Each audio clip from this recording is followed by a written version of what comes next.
মরা নিয়ে আমরা শ্মশানের উদ্দেশ্যে যাত্রা শুরু করলাম। যখন শ্মশানে পৌঁছালাম তখন রাত 1:30 বাজে। শ্মশানের পাশের গাছটার গোড়ায় মৃতদেহটা নামাতে গিয়ে এক অদ্ভুত ঘটনা ঘটলো।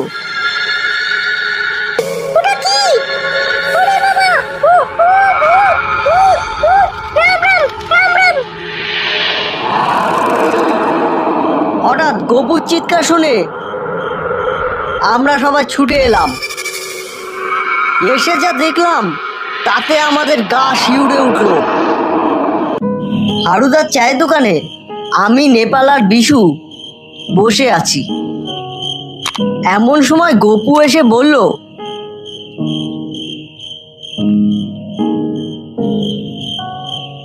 তোরা শুনেছিস তো ঘটনাটা? আমি বললাম, কি ঘটনা?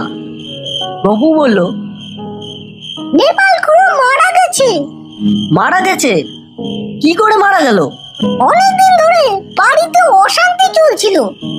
ছেলের বউটা খুব খারাপ হয়েছে না, খুড়োকে একদম ভালো চোখে দেখতো না, খেতেও দিত না ঠিকঠাক। পুরো বয়সে অত্যাচার খুড়ো সহ্য করতে পারিনি। সন্ধ্যাবেলায় গাছের সাথে গলায় দড়ি দিয়ে ঝুলে আত্মহত্যা করেছে। শুনে খুব খারাপ লাগছে রে গপু। নেপাল খুড়ো খুব ভালো মানুষ ছিল। ছেলের বউটা এখন কোথায় রে? ছেলের বউটাকে ধরে নিয়ে গেছে থানায়। নেপাল খুড়োর দেহটাও নিয়ে গেছে পোস্টমর্টম করতে। আর কিছুক্ষণ পর হয়তো নিয়ে আসবে। শ্মশানে যেতে হবে তো, যাবি তো তোরা? হ্যাঁ হ্যাঁ, আমরা সকলেই যাব।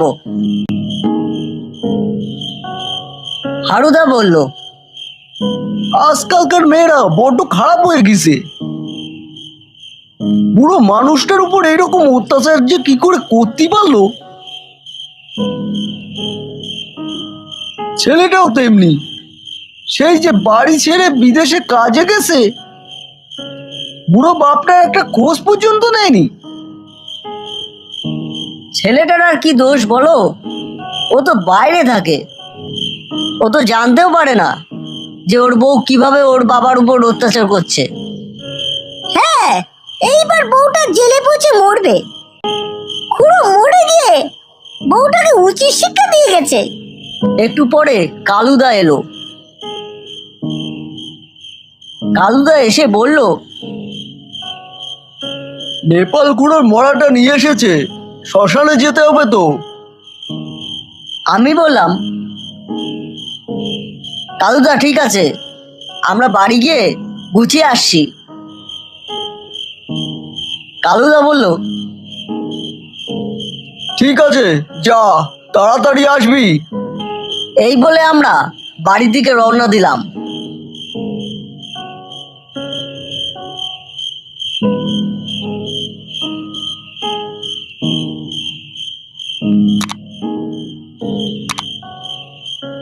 মরা নিয়ে আমরা শ্মশানের উদ্দেশ্যে যাত্রা শুরু করলাম।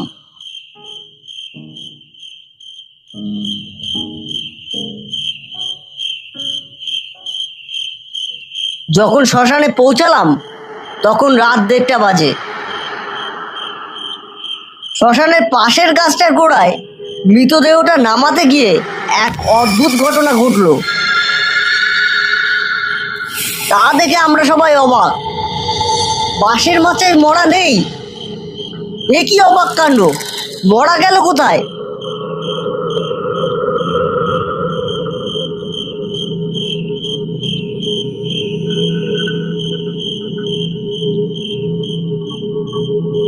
চারিদিকে তন্ন তন্ন করে খুঁজেও মরার হদিশ পেলাম না।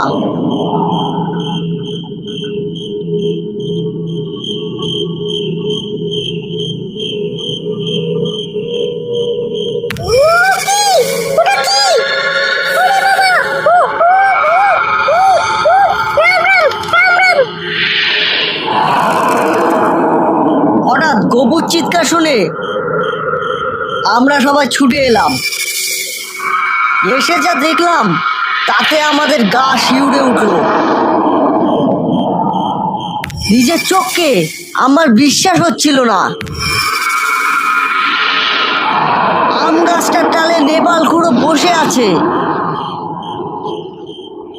আর তার একটা হাত ভেঙে সে ছিঁড়ে ছিঁড়ে খাচ্ছে। এই ভয়াবহ দৃশ্য দেখার পর আমরা আর দাঁড়িয়ে থাকতে পারলাম না, যে যার মতো ছুটে পালালাম।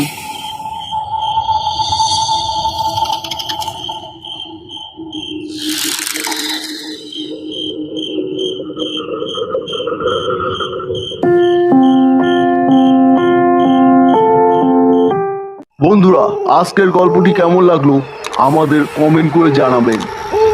আর অবশ্যই সাবস্ক্রাইব করবেন, লাইক করবেন এবং শেয়ার করবেন।